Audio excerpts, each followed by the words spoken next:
Good morning, dear students. Today we have a new theme, organic and non-organic food. I want to introduce learning objectives and assessment criteria. 10.2.2 Understand specific information in unsupported extended talk on a wide range of general and curricular topics, including talk on a limited range of unfamiliar topics. 10.3.3 Explain and justify own and others' points of view on a wide range of general and curricular topics. 10.6.6 Use a wide variety of relative, demonstrative, indefinite, quantitative pronouns and reflexive pronoun structures in a wide range of familiar general and curricular topics. Assessment criteria. Identify specific information in unsupported extended talk. Use vocabulary related to organic and non-organic food. Explain and justify own point of view. Use relative, demonstrative, and reflexive pronouns. Let's check the home task. Fill in the sentences, interact, level, tap, come back, audience. Let's discuss the following questions. Do you choose organic food over non-organic food at the grocery store? Why? Which types of food are you most careful about buying? Why? Let's begin our new theme with introducing new words. Listen and repeat. Compost, compost, fertilizer, fertilizer, GMO, GMO, growth, growth, ingredient, ingredient, livestock, livestock, pest, pest, pesticide, pesticide. And now let's watch a video organic vs non-organic worlds and do some tasks.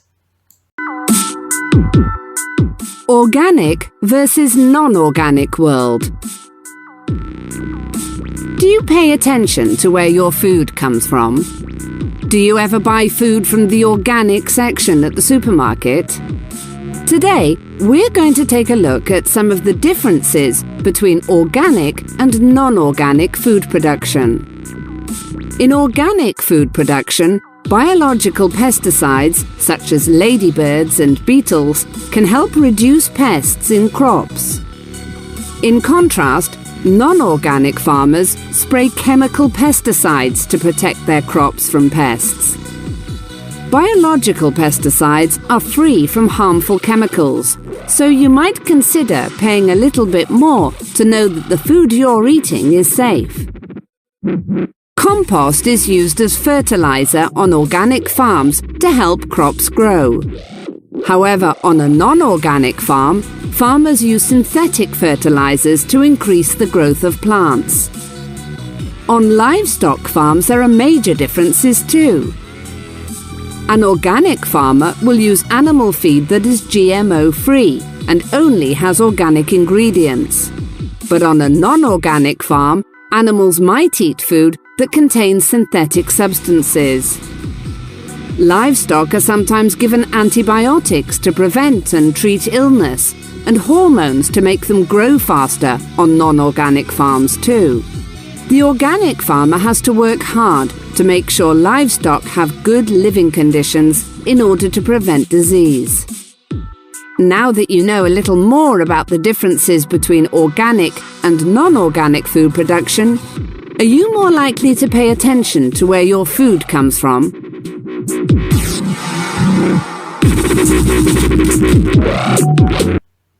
Task number 1.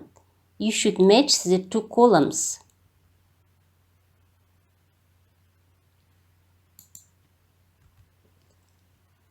Check yourself. Task number 2. Look at the picture and decide whether they relate to organic food production or non-organic food production. Check yourself. Task number 3. Over to you. Which two things about non-organic food production have the worst effect on our health? Why?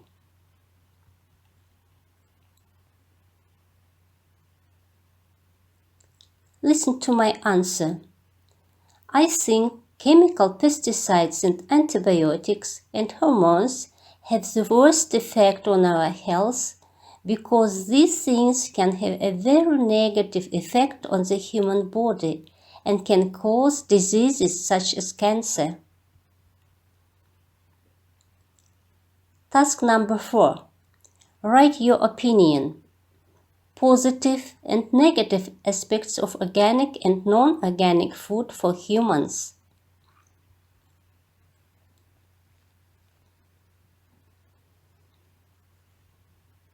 Suggested answer.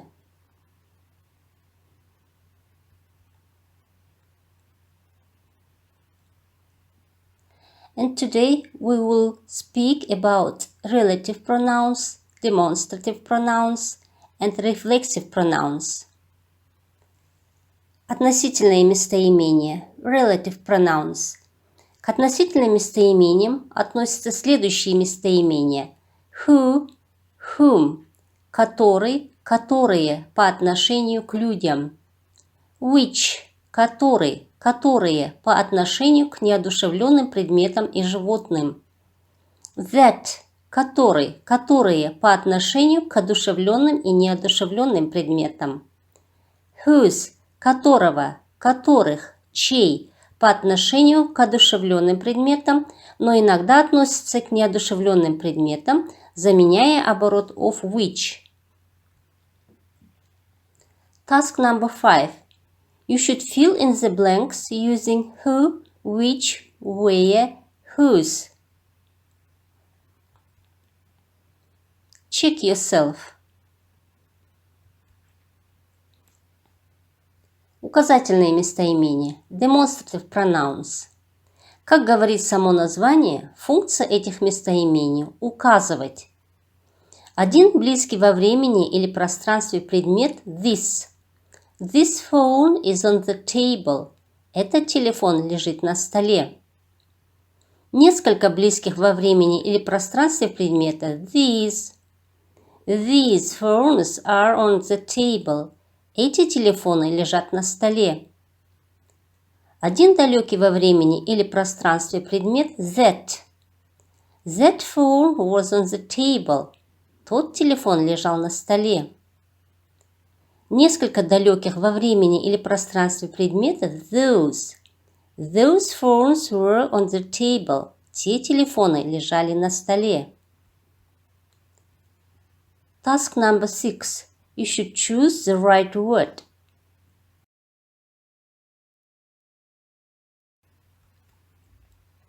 Check yourself. Возвратные местоимения. Reflexive pronouns. Возвратные местоимения образуются путем прибавления к личным местоимениям в объектном падеже him, her, them и к притяжательным местоимениям my, our, your, окончании self, selves. Эти местоимения имеют следующие формы: I, myself, you, yourself, he, himself, she, herself, it, itself, we, ourselves, you, yourselves, they, themselves. В русском языке мы передаем возвратность с помощью окончаний «ся» либо «с». Например, одеваться, расчесываться. Возвратные местоимения употребляются в том случае, когда подлежащие и дополнение предложения совпадают. Например, I asked myself. Я спросил себя.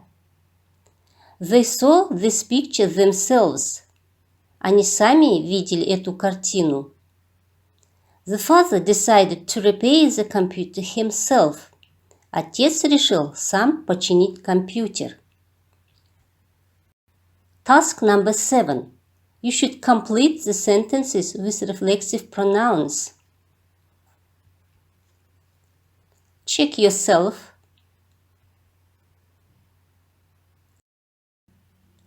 Our lesson comes to the end. What have you learned in this lesson? Which part of the lesson did you find most useful? How confident do you feel in using what you have learned today? Your home task.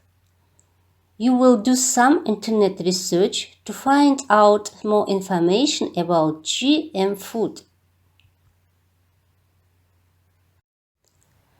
Pay attention to descriptors. A learner matches the right answer to suitable picture, shares opinion, provides justifications to the answers, uses vocabulary related to organic and non-organic food, uses grammatically correct sentences, completes the gaps with suitable words, uses pronouns. Our lesson is over. Thank you for your attention. Goodbye.